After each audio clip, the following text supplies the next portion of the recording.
They have a Hate America rally that's scheduled for October 18th on the National Mall. It's all the pro-Hamas wing and the Antifa people. They're all coming out. This is about one thing and one thing only: to score political points with the terrorist wing of their party, which is set to hold, as Leader Scalise just commented on, a Hate America rally in D.C. next week.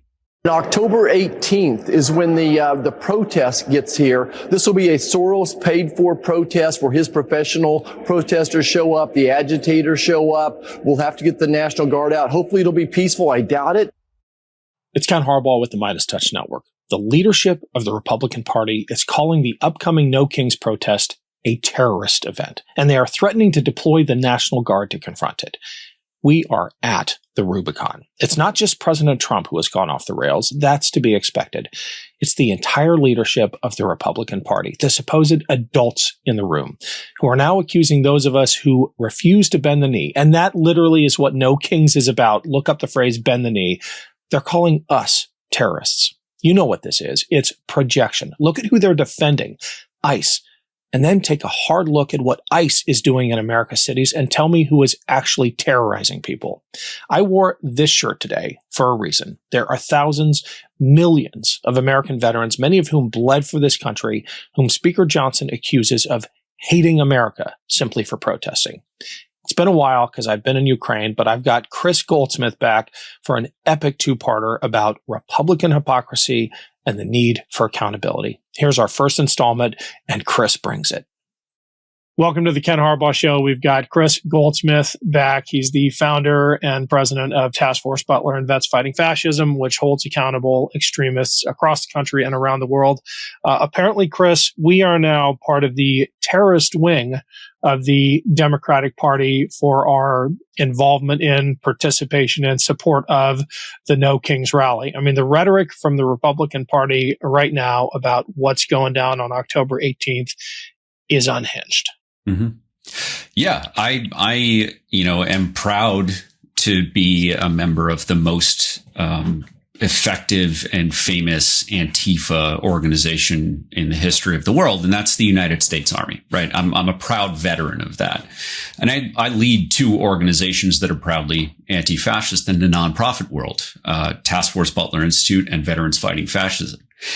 And unfortunately, we live in a world where there are two different versions of reality and unreality. And the Fox News audience, those who siphoned off from there into One America News Network and Breitbart and all of the other right-wing disinformation channels, they believe that Antifa is a real thing.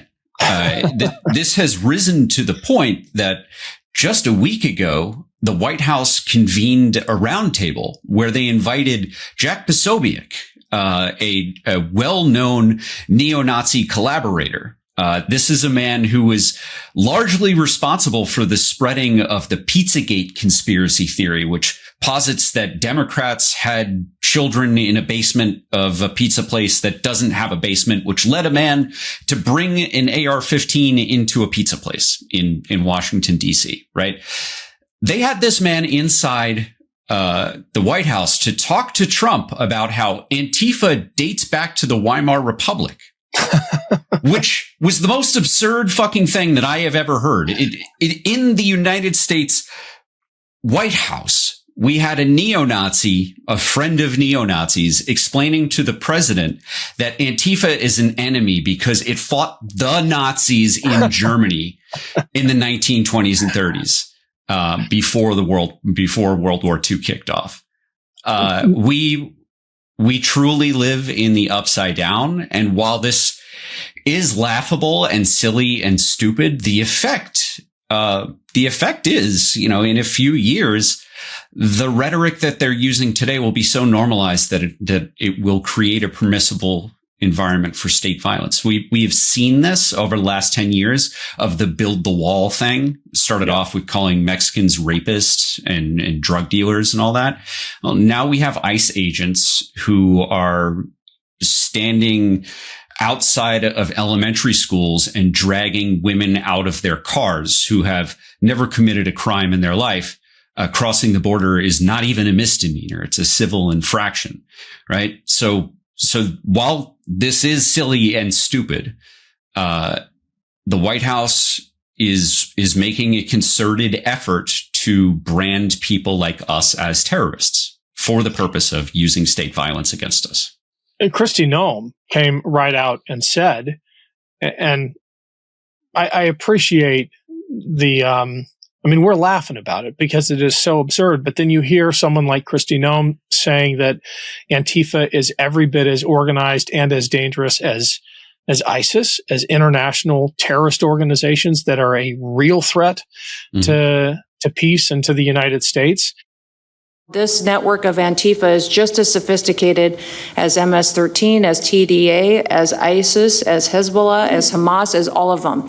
They are just as dangerous. They have an agenda to destroy us, just like the other terrorists we've dealt with for many, many years.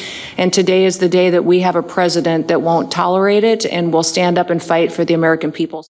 My first reaction, again, is to laugh until you think about the power of the U.S. government being deployed against an idea like anti-fascism. And then it gets real scary real quick. Yeah. We saw this exact type of rhetoric draw us into two of America's longest wars, right? We had an amorphous enemy. We had an enemy that was an idea, not just simply a group.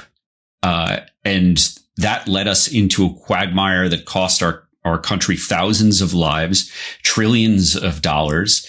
And I would argue set the stage for the Trumpism that we're experiencing today, where racism and xenophobia, were celebrated by the Republican Party, right? They were given cover. They were welcomed. They were embraced in the mainstream Republican Party. And now we have, a racist, a bigot in the White House turning the policies that neo-Nazis used to advocate for into reality. That's why we're not seeing neo-Nazis out on the street as much this year as we have in previous years. Because they don't need to be. They got what they wanted, working from the inside. Hey everyone, it's Ken. Quick break here to say thanks for watching and a huge shout out to everyone who supported my most recent reporting trip to Ukraine. I hope you followed the updates on Substack. I reported from Chernobyl, from Kyiv and Odessa, and from frontline positions alongside some of the bravest people I have ever met. If you haven't yet signed up for my Substack, please check it out. It's free to join. The link's below. Thanks.